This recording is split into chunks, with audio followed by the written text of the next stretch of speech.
গতকাল আমরা চলে গিয়েছিলাম রথের মেলা দেখতে। আর এখানে এসে দেখি কত ছোট ছোট রথ বিক্রি হচ্ছে।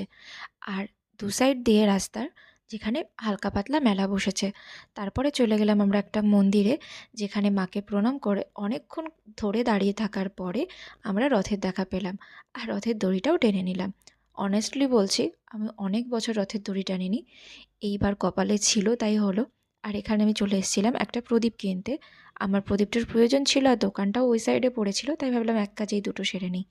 তারপরে ওখানে ঠাকুরের সামনে সবাই হরে কৃষ্ণ নাম করে কীর্তন করছিল। তারপর আমরা সামান্য লস্যি খেয়ে নিলাম। আর এখানে দেখো রাস্তা দিয়ে সব বাচ্চা কাচ্চারা তাদের ছোট ছোট রথ বানিয়ে নিয়ে যাচ্ছে। এগুলো আমাদের ছোটোবেলাকার অনেক স্মৃতি মনে করিয়ে দেয়। আর তার আগে আমরা গেছিলাম একটা ইস্কনে, যেখানেও রথ বেরোয়। সেখানে গিয়ে অবশ্য আমার ভিডিও করা হয়নি, তাই আমি ছবিগুলো তোমাদেরকে দেখিয়ে দিলাম। তারপরে চলে এসেছিলাম একটা রোড সাইডের দোকানে,